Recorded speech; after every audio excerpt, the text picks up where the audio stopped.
کہ جب یہ بنی اسرائیل گزرے تھے ایک ایسی قوم کے پاس سے کہ جہاں پر بتوں کی پوجا ہو رہی تھی، تو ان کو یہ منظر بہت ہی اچھا لگا تھا، اور انہوں نے کہا تھا موسیٰ علیہ السلام سے کہ اے موسیٰ، ہمارے لیے بھی ایسا ہی ایک خدا بنا دو جیسے ان کے خدا ہیں، جیسے ان کے معبود ہیں، ہمارے لیے بھی ایسا ایک معبود بنا دو۔ تو اب ان لوگوں نے سوچا کہ بلکہ سامری جو ان کے بیچ میں ایک شخص تھا جس نے اس فتنے کا آغاز کیا، اس کے ذہن میں یہ ترکیب آئی، یہ تدبیر آئی کہ کیسے اس خواہش کو پورا کیا جائے۔ تو اس نے کیا کیا کہ لوگوں سے کہا کہ تم سب اپنے اپنے زیورات لے کر آؤ، جو بھی تمہارے پاس سامان ہے، سب نے اپنے اپنے زیورات پھینک دیے، کیونکہ لوگ اتنے پریشان ہو گئے تھے، اس سے اس کو لے کر چلنا اتنا محال ہو رہا تھا لوگوں کے لیے۔ سب نے اپنا اپنا سامان پیش کر دیا، اور سامری نے ایک فتنہ جو ان کے بیچ میں پیدا کیا، وہ کیا کہ اس نے ان زیورات کو جلا کر، اور اس کے جو زیورات کو جلایا تو اس سے کیا ہو گیا، ظاہر سی بات ہے گرم گرم جب کوئی چیز تھی تو اس نے اس کا تھوڑا سا موڑا، اور نہ جانے کہ اس نے اس سے ایک کیا کیا، ایک مجسمہ بنایا، ایک اسٹیچو بنایا، ایک تصویر بنائی، کس کی؟ ایک بچڑے کی، ہے نا۔ اور اس نے اس کے اندر کچھ ایسی تکنیک کہہ لیجیے، کوئی ایسی ٹیکنیک اس نے اس کے اندر کی کہ جب ہوا چلتی تھی تو ہوا کے چلنے سے اس کے اندر سے بیل کسی آواز نکلتی تھی۔ بہرحال یہ چیز ہے ایک کہ جب ہوا چلتی ہے تو ہواؤں کے ذریعے کیا ہوتی ہیں، بہت ساری آوازیں آتی ہیں، جیسا جس طرح کا ماحول ہوتا ہے وہی آوازیں کیا ہوتی ہیں، ہوائیں ادھر سے ادھر لے جاتی ہیں۔ جیسے اکثر کبھی کبھی ایسا ہوتا ہے کہ ہوا کے تیز دھوکے سے کہیں بہت دور کی آواز کیا ہے، ہوا کے ذریعے ٹکرا جاتی ہے کانوں سے، ایسا ہوتا ہے۔ تو بہرحال ہوا کے ذریعے کیا ہو رہا تھا کہ اس کے اندر سے آواز نکل رہی تھی، اور اس کے اندر سے بیل کسی آواز نکل رہی تھی۔ جو آواز جو آ رہی تھی، جو ساؤنڈ آ رہی تھی، وہ کیا تھی؟ ایک بیل کسی تھی۔ بہرحال ایک نیا فتنہ رونما ہوا موسیٰ علیہ السلام کے جانے کے بعد۔ ان کی یہ خواہش پوری ہوئی کہ جیسا وہ چاہ رہے تھے کہ کاش ہمارا بھی کیا ہو، ایسا ہی ایک معبود ہو جیسے ان کے معبود ہیں۔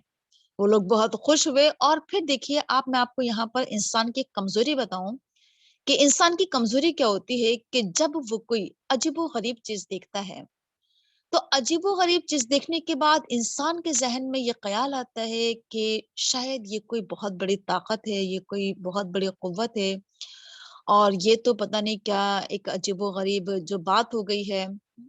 تو بہت سے لوگوں نے عجیب و غریب چیزوں کو کیا بنا لیا ہے، کیا سمجھ لیتے ہیں کہ خدا سمجھ لیتے ہیں۔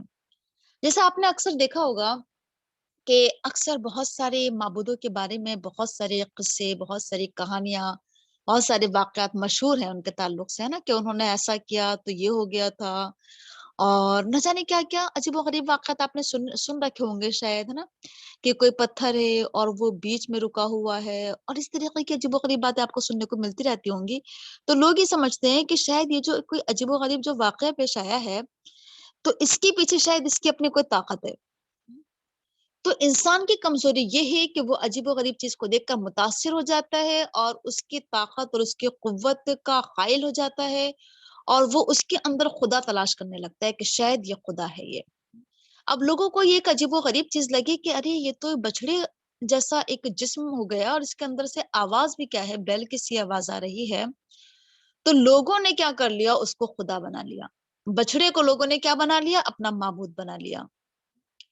تو یہ اس طریقے سے ان کے بیچ میں کیا ہے، بچڑے کی عبادت شروع ہوئی، ہے نا، اور بچڑے کی محبت، بچڑے کی عبادت، ہے نا، یہ تمام چیزیں کی یہ ایک نیا فتنہ ان کے اندر کیا ہوا، جنم لیا ایک نئے فتنے نے۔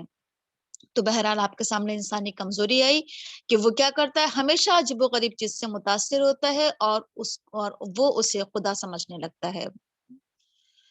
اب اللہ تعالیٰ یہاں پر بتا رہے ہیں، کہہ رہے ہیں کہ اگر آپ اللہ تعالیٰ کے علاوہ کسی اور کو خدا سمجھتے ہیں یا خدا بنا لیتے ہیں، اگر آپ اللہ تعالیٰ کے علاوہ کسی اور کے اندر تلاش کرتے ہیں کہ وہ خدا ہے، کسی کی طاقت سے مروب ہو جاتے ہیں، کسی کی قوت سے مروب ہو جاتے ہیں، کسی کے عجیب و غریب کاموں سے آپ متاثر ہو جاتے ہیں، اور آپ اس کو خدا سمجھنے لگتے ہیں، تو یہاں اللہ تعالیٰ سوال کر رہا ہے کہ بھلا بتاؤ کہ الم یرو انہ لا یکلمہم ولا یہدیہم سبیلا. دو دلیلیں دی ہیں. دیکھیے ویسے تو قرآن کریم میں بہت ساری دلیلیں دی گئی ہیں کہ اللہ تعالیٰ معبود ہے، اور اللہ تعالیٰ کے معبود ہونے کے قرآن کریم میں اتنے دلائل دیے گئے ہیں کہ اللہ تعالیٰ یہ کر سکتا ہے اور یہ کر سکتا ہے اور ایسا کر سکتا ہے. اور یہ اللہ تعالیٰ کے علاوہ جن لوگوں کو لوگ معبود بنا لیتے ہیں ان کے تعلق سے اللہ تعالیٰ نے قرآن کریم میں واضح کیا ہے کہ یہ نہیں کر سکتے اور وہ نہیں کر سکتے. ہزاروں طرح کی باتیں ہے نا، جو بھی ان کی کمزوریاں ہیں وہ تمام قرآن کریم میں بیان کی گئی ہیں. جیسے آپ کے سامنے حضرت ابراہیم علیہ السلام کے واقعے کے تعلق سے آیا تھا کہ انہوں نے اپنے قوم کو سمجھایا تھا کہ اے میری قوم، نہ تو یہ بات کر سکتے ہیں، نہ یہ کسی کو نفع پہنچا سکتے ہیں، نہ یہ کسی کو نقصان پہنچا سکتے ہیں. اور بہت ساری چیزیں انہوں نے لوگوں کے سامنے پیش کی تھیں ہے نا، کہ کوئی انہیں آ کر توڑ دے، مار دے، کوئی اپنے آپ کو بچا نہیں سکتے، ان کے اوپر مکھی بیٹھ جائے، ہلا نہیں سکتے. بہت ساری چیزیں تھیں جو انہوں نے اپنے قوم کو سمجھائی تھیں. تو ایسے ہی یہاں پر سمجھایا جا رہا ہے کہ اگر تم خدا کے علاوہ، اللہ تعالیٰ کے علاوہ کسی اور کو اپنا معبود بنا لیتے ہو تو اللہ تعالیٰ یہاں پر دلیل دے رہا ہے، سمجھا رہا ہے کہ کیا اللہ تعالیٰ کے علاوہ جو معبود ہے، جیسے آپ نے یہاں پر بچڑے کو معبود بنا لیا ہے، تو کیا یہ بچڑا آپ سے کلام کرتا ہے؟ کیا یہ آپ سے بات کرتا ہے؟ یعنی جس طریقے سے اللہ تعالیٰ نے موسیٰ علیہ السلام سے کلام کیا تھا، موسیٰ علیہ السلام سے گفتگو کی تھی، آپ سے بات چیت کی تھی، کیا یہ بچڑا اس طریقے سے آپ سے بات کر رہا ہے، آپ کی بات سن رہا ہے، آپ سے گفتگو کر رہا ہے؟ دوسری دلیل دی کہ ولا یہدیہم سبیلا، یہ تو کیا ہے، کسی کے رہنمائی بھی نہیں فرما رہا ہے. اللہ تعالیٰ کے معبود ہونے کی دلیل یہ ہے کہ اللہ تعالیٰ کیا کرتا ہے کہ لوگوں کے سیدھے راستے کی طرف رہنمائی فرماتا ہے، لوگوں کو ہدایت دیتا ہے. یہ اللہ تعالیٰ کے معبود ہونے کی دلیل ہے.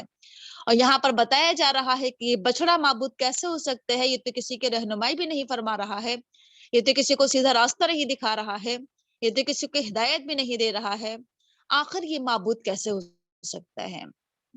تو یہ دیکھیے سمجھانے والا بہترین انداز ہے کہ جب ہم لوگوں کے بیچ میں دیکھیں کہ لوگوں کے بیچ میں شرک داخل ہو رہا ہے، لوگ اللہ تعالیٰ کے علاوہ دوسروں کو معبود بنا رہے ہیں، پر ضروری ہے ہم سب کے لیے کہ ہم کیا کیا کریں، لوگوں کو سمجھا کریں، دلائل دیا کریں، اس کی کمزوریاں بیان کیا کریں.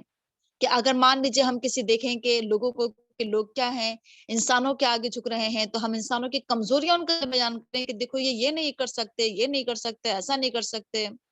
ہم دیکھیں لوگوں کو کہ لوگ کیا کر رہے ہیں، قبروں پر سجدے کر رہے ہیں، یا بہت ساری چیزیں ہم لوگوں کو سمجھائیں کہ یہ کیا کیا نہیں کر سکتے، نہ یہ سن سکتے ہیں، نہ یہ بول سکتے ہیں، نہ یہ آپ کو نفع پہنچا سکتے ہیں، نہ کوئی نقصان پہنچا سکتے ہیں.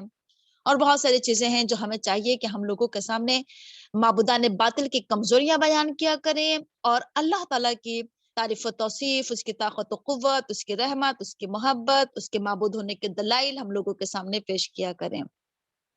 تو یہاں پر معبودان باطل کی کمزوری بیان کی جا رہی ہے کہ نہ تو یہ کسی سے کلام کر رہا ہے، نہ یہ کسی سے بات کر رہا ہے، اور نہ ہی کیا ہے کہ یہ کسی کی رہنمائی فرما رہا ہے. آخر تم نے اس کو اپنا معبود کیسے بنا لیا ہے؟ اتخذوہ وکانوا ظالمین، لوگوں نے بچڑے کو معبود بنا لیا، اور بچڑے کو معبود بنانے کے بعد وہ کیا ہو گئے، وکانوا ظالمین، وہ ظالموں میں شمار ہو گئے، ظالموں میں ان کا شمار ہونے لگا. کیونکہ ظلم کے تعلق سے ہم سب پڑھ چکے ہیں کہ ظلم کا مطلب کیا ہوتا ہے. ظلم کا مطلب ہوتا ہے کسی کا حق گھٹا دینا، کسی کا حق مار دینا، کسی دوسرے کا حق کسی اور کو دے دینا. یعنی ظلم قرآن کریم کے نظر میں اللہ تعالیٰ کے اوپر ظلم یہ ہے کہ اللہ کا حق گھٹا کر، اللہ کا حق کم کر کے، اور اللہ تعالیٰ کی حق تلفی کر کے اللہ کا حق کسی اور کو دے دینا. کہ اللہ تعالیٰ ہمارا معبود ہے، کہ ہم اسی کی عبادت کریں، اسی کے آگے سجدے کریں، اسی کے آگے سر جھکائیں، اسی کے آگے اپنے ماتھا ٹیکیں، اسی کے آگے اپنے دست سوال دراز کریں. اگر ہم نے یہ حق کسی اور کو دے دیا کہ ہم کسی اور کے آگے سجدے کرنے لگے، کسی اور سے دعائیں مانگنے لگے، کسی اور کو حاجت روا اور مشکل کشا سمجھنے لگے، کسی اور کو غوث اعظم سمجھنے لگے، تو یہ کیا ہے، یہ ظلم کی ایک شکل ہے. یہ ظلم عظیم ہے، یہ سب سے بڑا ظلم ہے. یہ ہم نے اللہ تعالیٰ کا حق گھٹایا، اور ہم نے اللہ تعالیٰ کا حق گھٹا کر کسی اور کو دے دیا. تو بہرحال قرآن کریم میں منع کیا گیا ہے، کہ بتایا گیا ہے کہ ان الشرک لظلم عظیم، کہ شرک سب سے بڑا ظلم ہے. لا تشرک باللہ، اللہ کے ساتھ شرک نہ کرو. آگے ہے وَلَمَّا سُقِطَ فِي أَيْدِيهِمْ وَرَأَوْا أَنَّهُمْ قَدْ ضَلُّوا قَالُوا لَئِن لَّمْ يَرْحَمْنَا رَبُّنَا وَيَغْفِرْ لَنَا لَنَكُونَنَّ مِنَ الْخَاسِرِينَ. اور جب